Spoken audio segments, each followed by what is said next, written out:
தமிழ்நாடு விவசாயிகளுக்கு 5,000 முதல் 10,000 ரூபாய் மானியம் வழங்குவது குறித்து என்ன அறிவிப்பு வெளியிடப்பட்டிருக்கு அப்படிங்கிறத டீட்டெயிலாக பார்க்கலாம். வேளாண் துறையின் மூலம் 5,000 விவசாயிகளுக்கு புதிய மின் மோட்டார் வாங்குவதற்கு ரூபாய் 10,000 மானியமாக வழங்கப்படும் என்பதை அமைச்சர் MRK பன்னீர்செல்வம் அவர்கள் வெளியிட்டுள்ளனர். இது குறித்து வெளியிடப்பட்ட அபிஷியல் அனௌன்ஸ்மெண்ட்டை தான் நம்ம இப்போ ஸ்கிரீனில் பார்த்துட்டு இருக்கோம். 2022-23 ஆண்டின் வேளாண் நிதிநிலை அறிக்கையில் 5 ஏக்கர் வரை நிலம் வைத்திருப்பவர்களுக்கு விவசாய பணிகளுக்காக புதிய மின் மோட்டார் பம்பு செட்டுகள் வாங்கவும், குறைந்த திறன் கொண்ட பழைய மின் மோட்டார் பம்பு செட்டுகளை மாற்றி புதிய மின் மோட்டார் பம்பு செட்டுகளாக பொருத்தவும் ஒரு மின் மோட்டாருக்கு ரூபாய் 10,000 மானியமாக வழங்கப்படுகிறது. இது 5,000 விவசாயிகளுக்கு வழங்குவதாக நிர்ணயம் செய்யப்பட்டுள்ளது. இதற்கென 5 கோடி நிதியானது ஒதுக்கப்பட்டுள்ளது என்பதை தெரிவிச்சிருக்காங்க.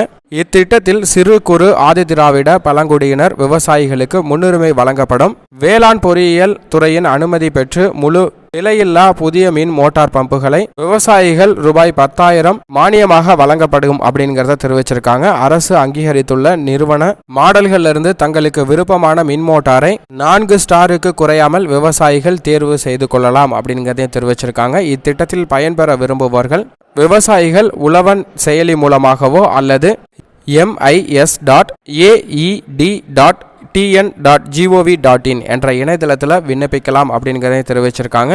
பயன்பெறணும் அப்படின்னு நினைக்கக்கூடிய விவசாயிகள் தங்களது முன்பதிவினை செய்து கொள்ளலாம் அப்படிங்கிற அபிஷியல் அனௌன்ஸ்மெண்ட்டை கொடுத்துருக்காங்க.